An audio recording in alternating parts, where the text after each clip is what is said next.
This video is about a book you will definitely want to read. Solomon's Dozen by Alan Wallach. From the author.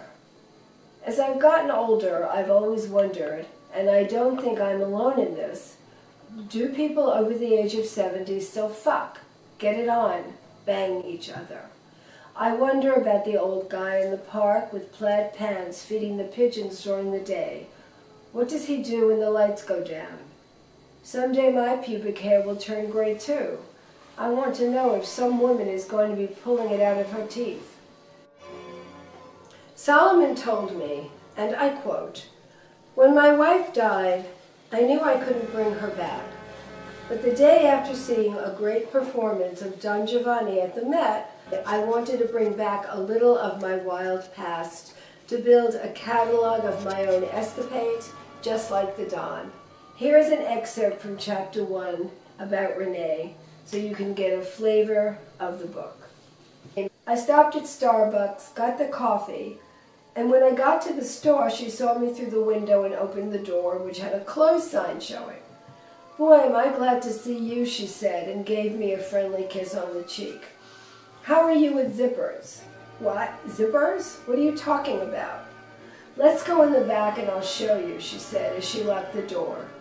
When we got to the back, she turned around and pointed to her crotch. "The zipper's stuck and won't zip up, and the top won't disconnect, so I can't get either into or out of my jeans." I looked at the zipper. "You mean you want me to try to fix or remove it so you can get your pants off? Why don't you cut them off?" "Then what? I don't have another pair of jeans here." "Can you try?"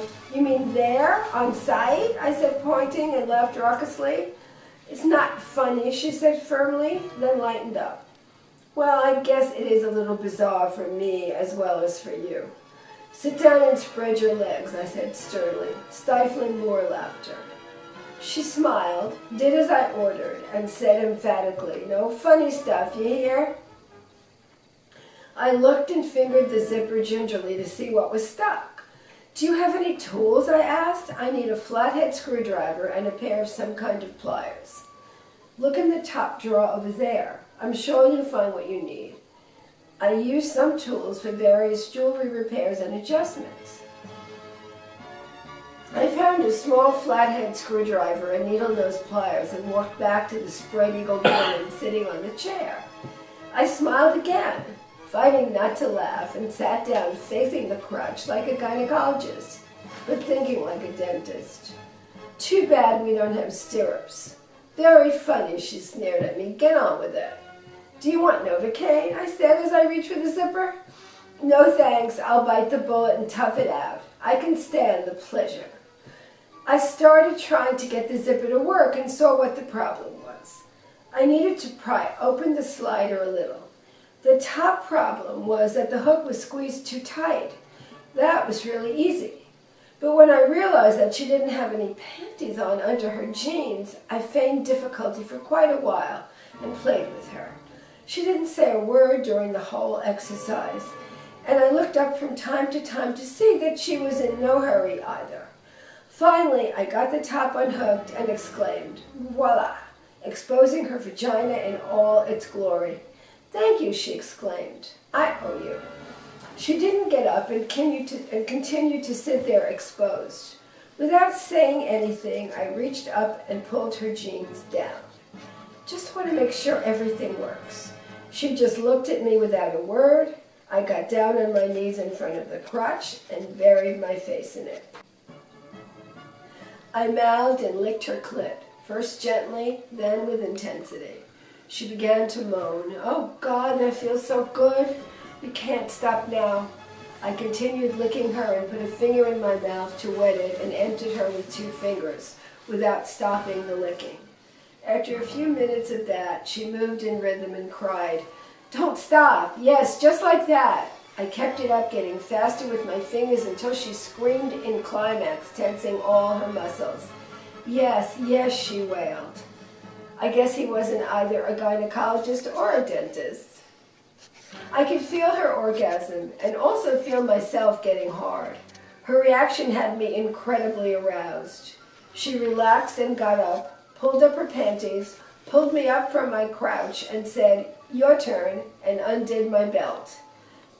"You won't have any problem with my zipper," I said. I didn't think I would. She unzipped me, pulled my pants and briefs down, and pushed me onto the chair. She looked me in the eyes as she said, "I'm going to love this." She got down on her knees and fondled my cock gently. She put her mouth on the head of my snake and let saliva get all over it. She rubbed the saliva all over and massaged it gently from base to head. The feeling was amazing. She licked it and then took it in her mouth, massaging it with her lips. It was a beautiful routine. Then she took my member all the way down into her throat and massaged it that way for several minutes, coming up for air with each stroke. It was ecstasy. The feeling, coupled with my being very aroused, led me to the end faster than I wanted. The feeling was indescribable. "I'm coming," I said. "I can't stop it." "Don't, baby, don't," she said. "Let it come." She stopped mouthing and massaged my wet, hard dick in long strokes with one hand and fondling my balls with the other until I exploded. She felt the heat and put her mouth on my cock, massaging. All of my cum went into her mouth. She rolled it around on her tongue and then swallowed it.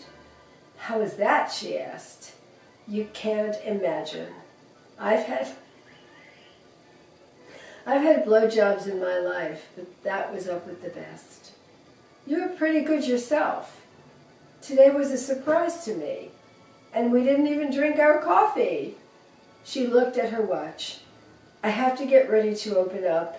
I finish at 5 today, and I'll be home about 5:30. Call me? She asked it like it was a question. I'll make us some dinner.